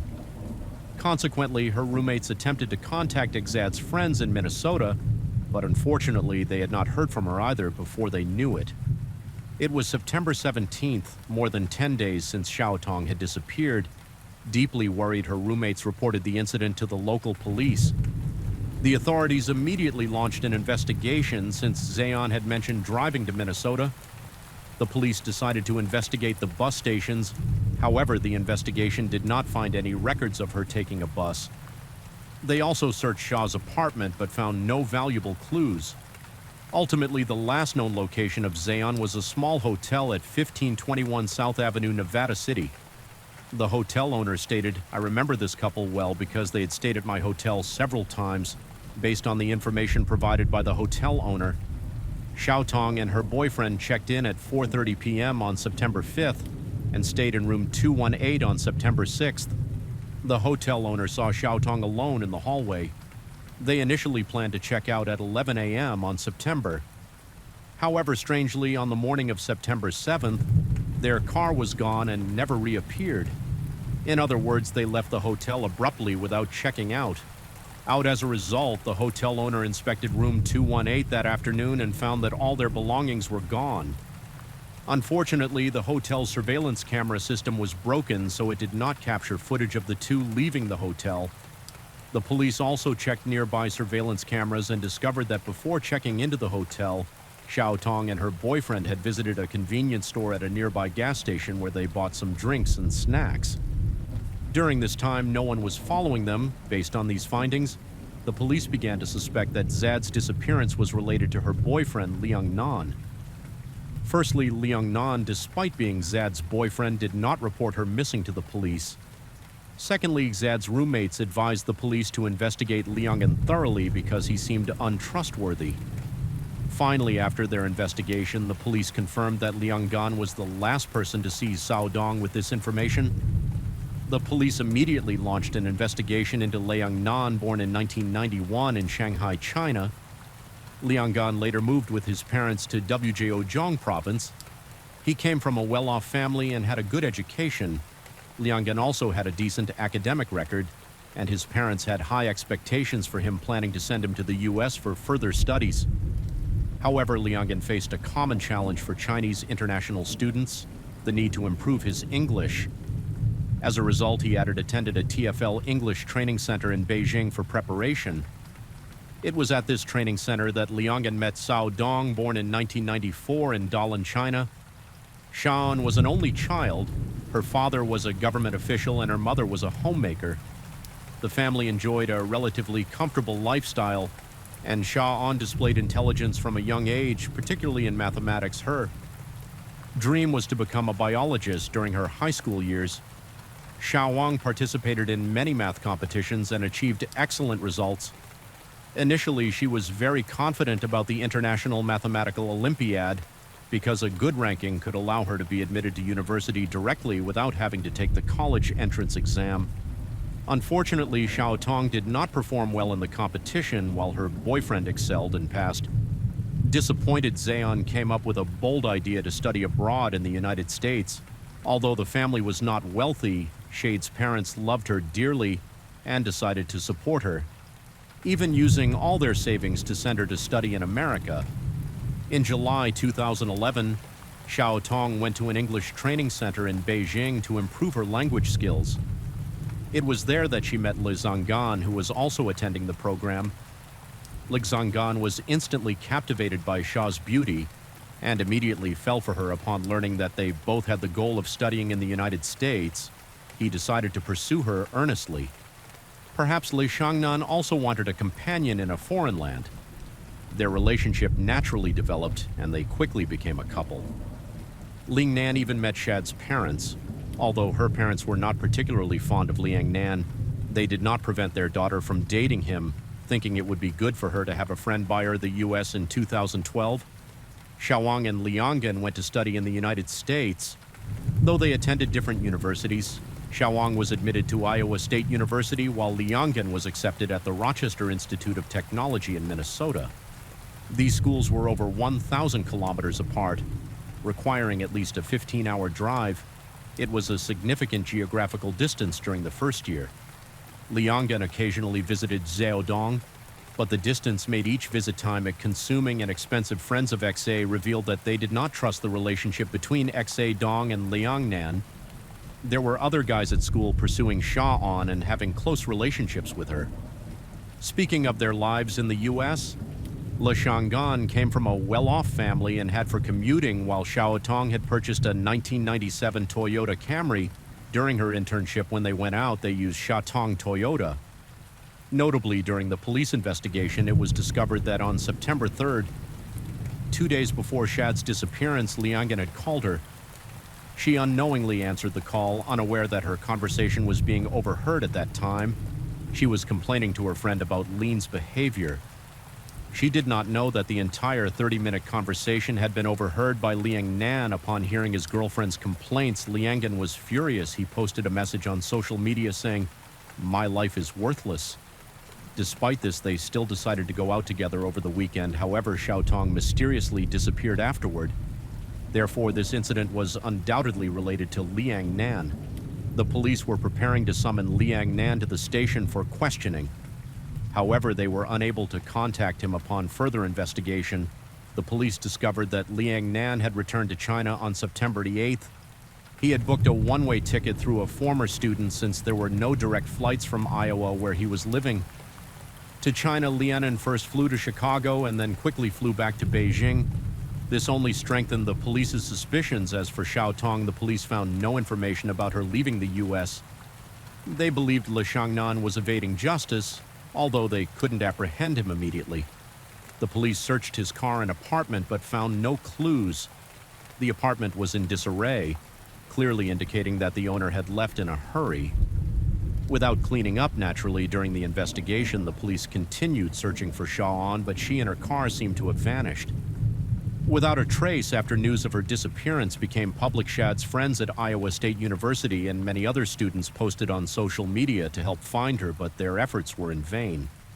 As time passed by the September 26th, it had been exactly 20 days since Shad's disappearance.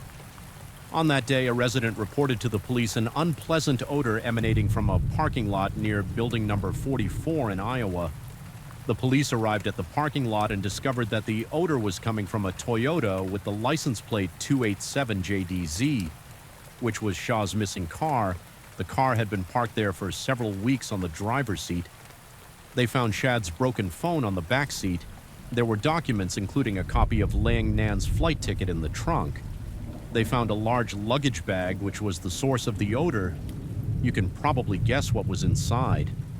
Even though the police were mentally prepared, they were still horrified and stepped back when they opened the luggage. Inside, they discovered a female body in an advanced state of decomposition, along with a large bag and a towel. After examination, they confirmed that the body was indeed the missing student and owner of the car. She had died from suffocation and had sustained head injuries from physical impact. Additionally, she was missing 2 teeth. The towel in the car was identified as belonging to the hotel where she and her boyfriend had stayed. At this point, the nature of the case escalated from a missing person to a homicide. However, the suspect Liang Nan had fled to China. As you may know, there is no extradition treaty between China and the United States, so even if he were apprehended in China, Liangan could not be extradited to the U.S. for trial. This international pursuit and prosecution posed significant challenges for the investigation. Nevertheless, the investigation had to continue as the police delved deeper. They discovered that Liang Nan appeared to have premeditated the crime on the afternoon of September 5th at around 4:30 p.m. They went out, and after checking into the hotel that evening, Liangan asked his classmate named Paul to book him a flight back to China. By March 2016, the case was brought to trial at the Wonju People's Court, with investigators from Iowa, USA present during the trial. Liangan confessed to the crime, stating that it was a spontaneous act. He claimed that an argument had erupted between the two and he accidentally injured her. Le Shangan also insisted, "I always deeply loved Zeon Liang Nan's." Family compensated Shaw's family with 2 million yuan, hoping for a more lenient sentence. When asked why he quickly booked a flight back to China, Lianen explained that he was in a bad state of mind and feeling very distressed. He also claimed that he had planned to return to China beforehand and that the purchase of the suitcase was for moving. while the weights were for exercising. However, the prosecution did not accept his explanation. They argued that it was unreasonable for Le Sangan to want to go home to relax without informing his family. First, his claim about moving was also dubious, as he was merely relocating from one building to another within the same residential complex, and he already had a suitcase at home, making the purchase of an additional one. Unnecessary, the claim that he bought the weights for exercise was also questioned, since he did not buy them in pairs, and given his physical condition, the weights were excessively heavy. Additionally, the stores where he bought the weights and the suitcase were located quite far from his apartment, about a 2-hour drive, suggesting he was trying to conceal the purchase of these items. Additionally, Shad's head and facial injuries, along with the loss of 2 teeth, did not align with Lean's claim that he only strangled her with his hands. The prosecutor argued that the crime was not a spontaneous act of passion. Furthermore, from asking friends how long it takes for the police to find a missing person to purchasing a suitcase and weights, and then asking a former student to help book a flight ticket, to using the victim's mobile phone to send messages, and finally fleeing to China to hide, all indicated premeditation. These were highly incriminating pieces of evidence against the defendant.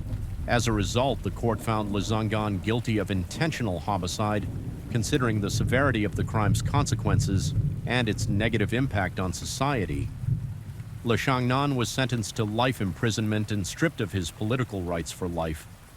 Subsequently, Le Sangan filed an appeal claiming that the American police investigation had errors. The evidence was unreasonable, and he hoped for a reduced sentence. However, after an investigation, the court concluded that the audio and visual evidence provided by the American police under the legal cooperation request was authentic, followed proper procedures, and could substantiate the case's facts. Therefore, the court rejected Liang Nan's appeal and upheld the original sentence. The judge in the case also noted that during sentencing, the court took into consideration Liang Nan's confession and the economic compensation provided to the victim's family. Avoiding the death penalty was already a merciful decision for him. However, in June 2020, after 4 years in prison, Liang received 6 commendations for good behavior, positive rehabilitation, and diligent study while serving his sentence. Consequently, his sentence reduction proposal was approved, and his punishment was reduced to 22 years in prison. With this sentence, he is set to be released in June 2042, by which time Liang Nan will be over 50 years old. Story 5 on Tuesday, April 10th, 2012, 12.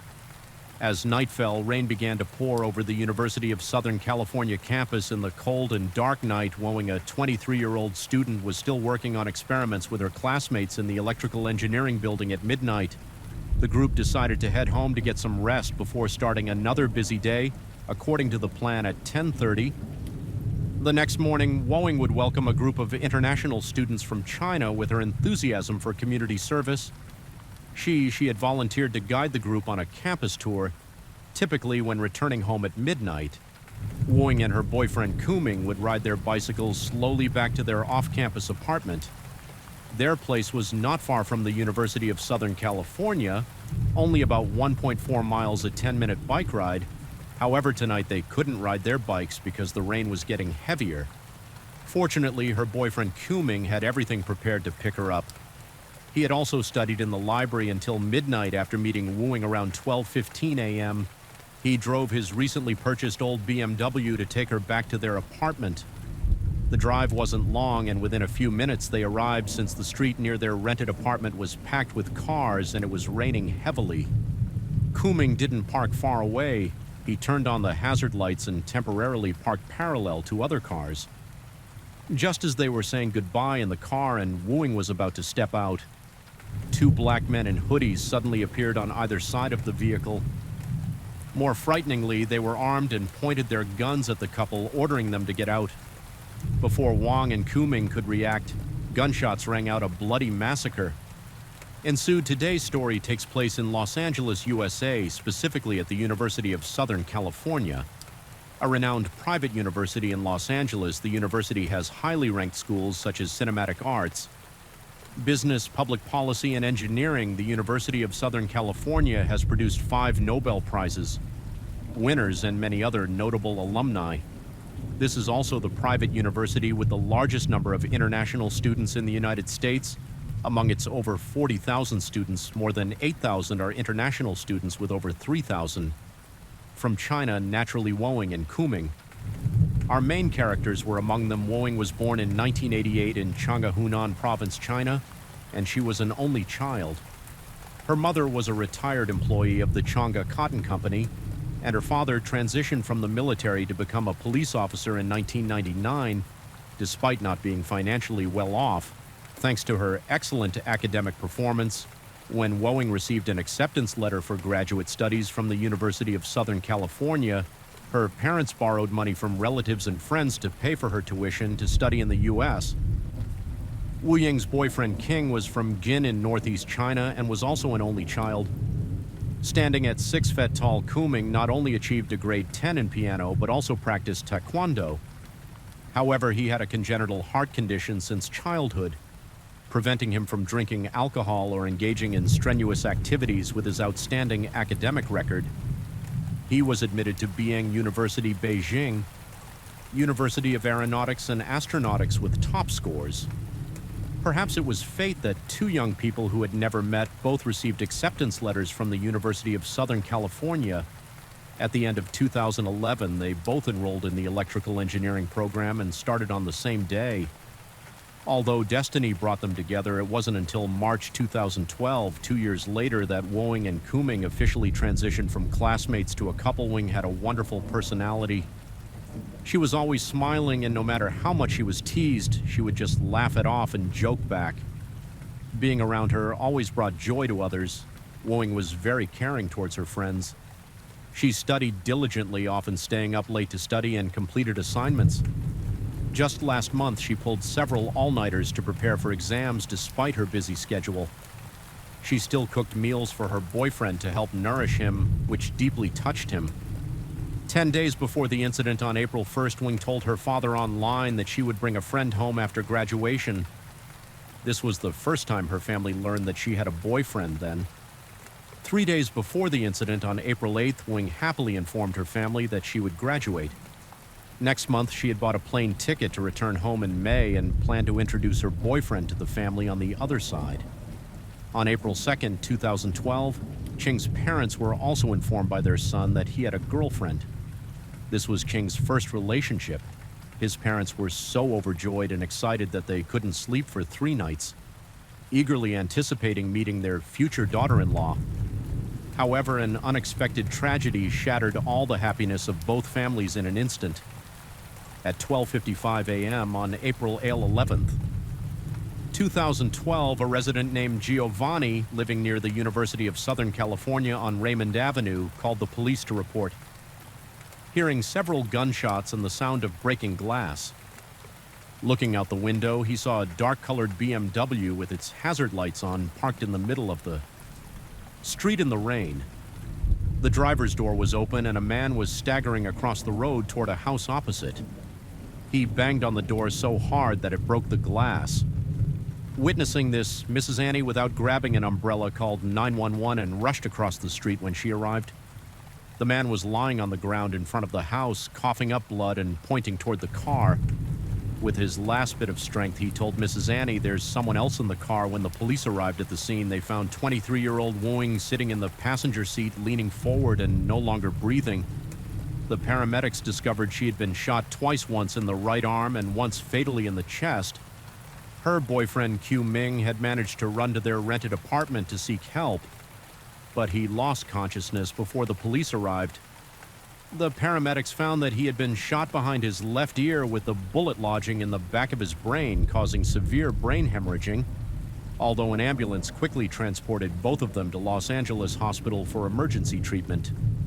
Their injuries were too severe, and they were pronounced dead shortly afterwards, since it was still raining heavily at the time of the incident. Collecting evidence at the scene was extremely challenging.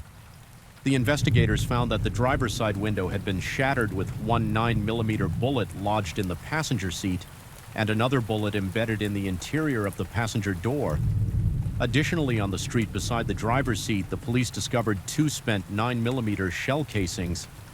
After a comprehensive analysis, the police concluded that the perpetrator fired the shots from outside the car near the driver's seat. Unfortunately, no fingerprints or DNA from the suspect were found at the scene. Moreover, Woing and Ching's cell phones were stolen by the ASENT when questioning the neighbors around the crime scene. The police discovered that none of the households had security cameras installed. One of the neighbors, named Yuri, said he also called 911. After hearing the gunshots, he looked out the second-floor window of his house and saw the BMW parked in the middle of the street.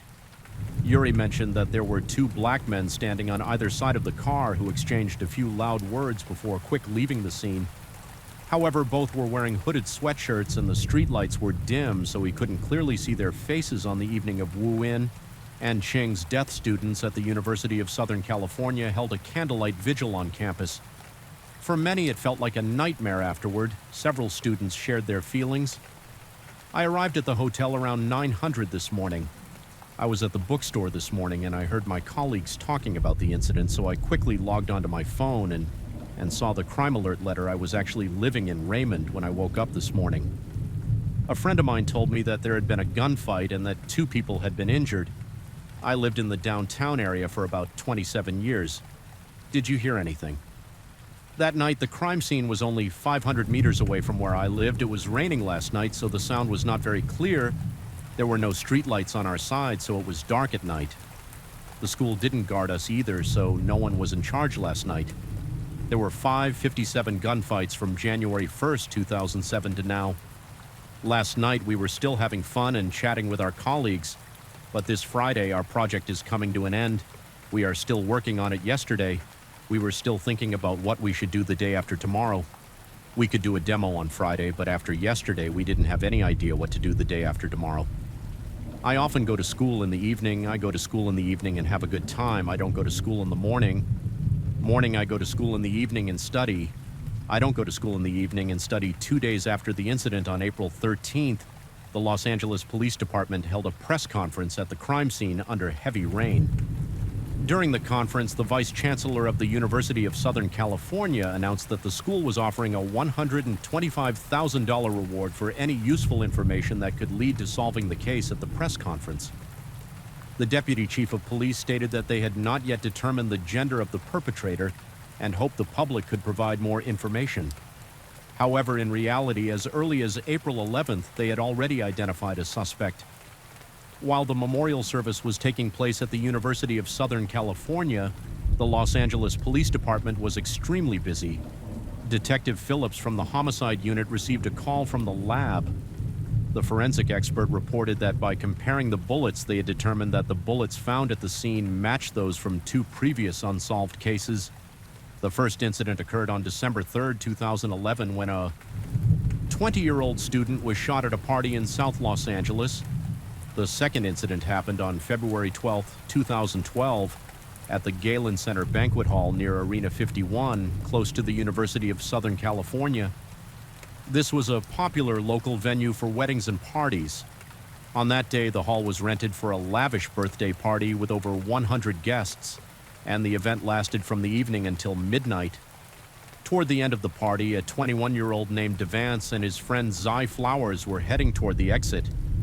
As they approached the door, they encountered a group of black individuals who had just arrived at the party, singing and clearly under the influence of alcohol or drugs. Both men and women in the group were in a heightened state of excitement, raising their hands and chanting the gang name 8 Tree.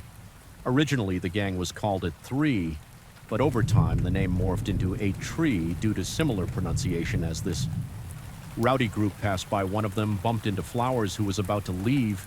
When Devon saw his friend being shoved without an apology, he started arguing with the person who had bumped into Flowers. Within seconds, the argument escalated into a physical altercation. Soon the situation spiraled out of control, with not just the 2 of them fighting, but the entire group joining in the birthday party. Quickly turned into a massive brawl. During the chaos, the black man pulled out a gun and fired 2 shots at Devance. One bullet hit his abdomen and the other entered the back of his head and exited through his left eye. Miraculously, Devance retained his vision, but the abdominal wound left him paralyzed from the waist down. Although the police arrived quickly at the scene, the perpetrator had already fled. leaving behind several 90-meter shell casings on the ground 2 months later on April 11th when Wong and Ching were murdered. The police discovered that the shell casings found at the scene matched those from the birthday party shooting.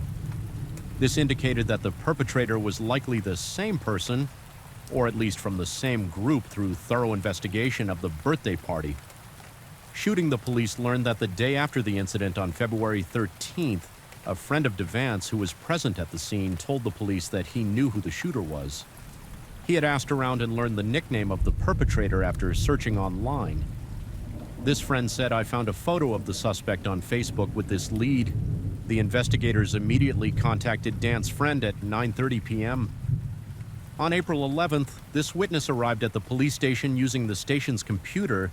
He identified one of the thugs present at the birthday party as Brian Barnes, one of the main suspects in the case.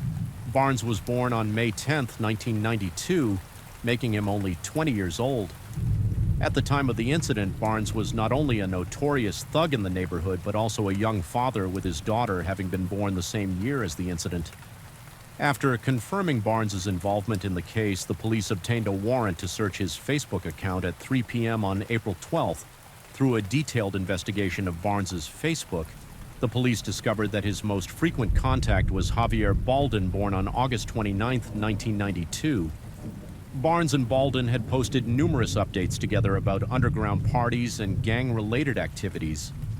In one post, Barnes wrote, "No respect, Inc. We are a family. If you mess with one of us, you mess with all of us. No respect." Inc. The police investigation revealed that many attendees of these parties were associated with local gangs. However, Barnes and Baldin were not actually members of any gang. They merely used gang affiliations to intimidate others. Given that Wu Yin and Kum Ming's phones were taken at the scene, the police attempted to track the signals from these devices while Kum Ming's phone remained off and untraceable. Wu Ying's phone signal appeared near Barnes's residence. At this point, the police did not rush to take action, but instead wiretapped Barnes's phone to gather more evidence. Over the next month, the wiretaps provided crucial evidence. Although Barnes did not explicitly mention April 11th in his calls, he used several key phrases directly related to the case. For instance, he told Baldin that he remembered the night they ran up on those two small Asian people, and he intended to gift the phone he stole from the girl to Baldin for his birthday.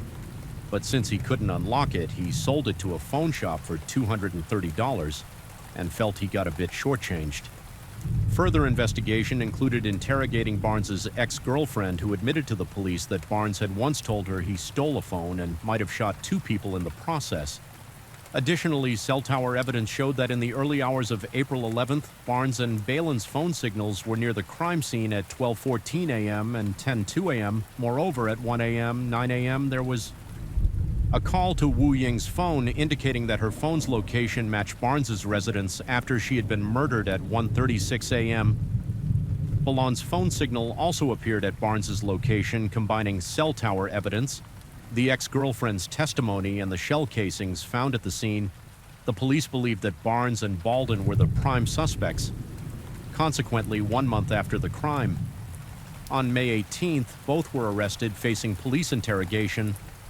Barnes and Baldin denied any wrongdoing. To pressure Balin into confessing, the interrogators mentioned that if the case went to trial, the jury might not believe him, and that he could face the death penalty in California under continuous pressure.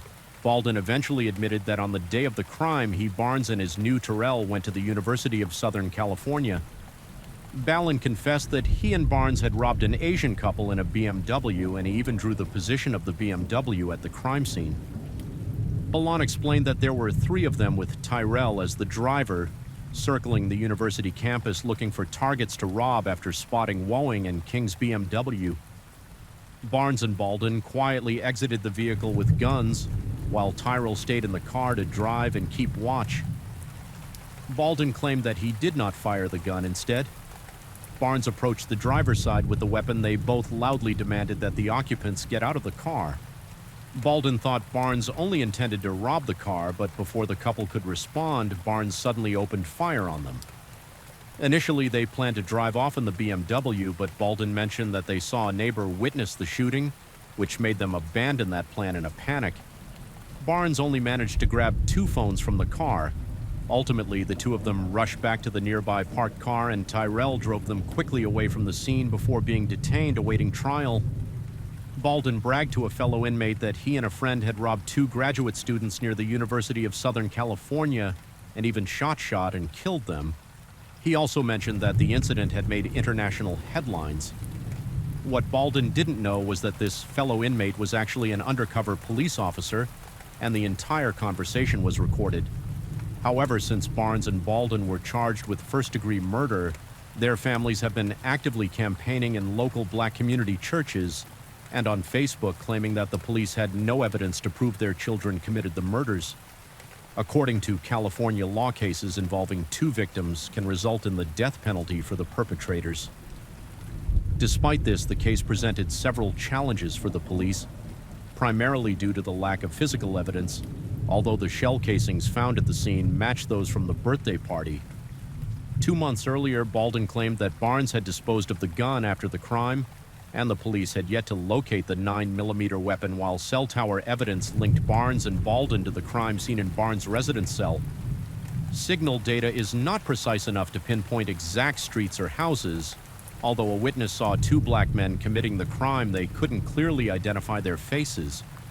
Currently, the only evidence the police can present is the recorded conversation of Baldwin in jail and his confession to the interrogator. The Los Angeles Department of Children and Family Services assigned the task of helping him reintegrate into society to a private company called Teens' Happy Home Foster Family Agency. I think the name of this company is quite fitting because after being placed with them, Bowden indeed seemed very happy. Specifically, the government paid Teens' Happy Home Foster Family Agency $1,600 per month. The agency's responsibilities included arranging a foster home for Bowden, monitoring his education and daily life, and providing certain types of support. Later, for convenience, Teens' Happy Home Foster Family Agency arranged for Bowden to live at the home of a female social worker from the company. This was a year before Wu Ying's murder. It seems that after moving in with the social worker, Bowden was given complete freedom, with the social worker providing little to no assistance. In other words, American taxpayers were paying $1,600 a month for Bowden, but this money essentially ended up in the pockets of the agency and the social worker through various means. Ultimately, Bowden received no education supervision or guidance, leading to the tragic harm he caused to Wu Ying and Kuming. As for Barnes, his father had been in prison for a long time online. Barnes revealed that he had never met his biological father in person. The first time he saw him was through a screen in prison after being incarcerated. Barnes lived quite comfortably. Occasionally, he would smoke, sing, and dance to music. In this case, we also need to discuss the role of the American police. If you pay close attention, you may realize that when investigating the birthday party on February 12th, they had an opportunity to catch Barnes and Bowden because the day after the party, a witness informed the police that they had seen the suspect's image on Facebook had they followed up on this lead. At that time, capturing Barnes and Bowden would not have been too difficult. This detail was first uncovered by Catherine Green, a student journalist at the University of Southern California. Later, the Los Angeles Police Department responded to the journalist's inquiry about this issue. The deputy chief in charge of the case at that time stated that if he had handled the birthday party investigation, he might have acted differently. However, the official also added that the police did not entirely abandon the investigation of the February party shooting. Rather, Los Angeles was dealing with a high volume of shootings simultaneously. According to his statistics, in February, his team had to handle over 260 shooting victim cases. Each case required swift action to gather leads, therefore he could understand why the case was set aside. At that time, the workload was overwhelming. These deeply rooted societal issues are the real source of such crimes. The University of Southern California has made significant efforts to enhance security, but these measures are only temporary solutions. The murder of Ji Shinran 2 years later is a testament to this. Additionally, everyone's awareness of safety needs to be heightened. Hardworking students often study until midnight, and during this time they should seek the protection of campus security if possible, even if home is close and they prefer not to inconvenience others. Safety and life are the most important considerations. The ones most heartbroken by Wu Ying and King's deaths are undoubtedly their parents and families. However, many media outlets in China driven by profit sensationalized the story with headlines featuring keywords like BMW, a man and a woman, and 1 a.m., deliberately leading readers to imply that the victims were out late partying when the incident occurred, later wooing, and Kum Ming's classmates testified that their lives in America were like those of most people, very challenging. Yet they remained dedicated to their studies. A particularly poignant event occurred on the 9th day after the crime. April 20th, 2012, at the farewell ceremony for Kum Ming and wooing, their parents held a wedding for their deceased children. They exchanged wedding rings for Kum Ming and Woing, who lay in their coffins, hoping the young couple could be together in heaven. This is a tradition that is not uncommon in China, as the rain gently falls and the night grows deeper. Thank you for joining me here at Sherlock Holmes. True crime stories remind us of life's mysteries and the importance of staying aware, even as we seek comfort in the quiet of the night. If you've enjoyed tonight's tale, don't forget to like, share, and subscribe. Let the rain carry you to a peaceful sleep, and until we meet again, stay safe. Stay curious and let the night watch over you, for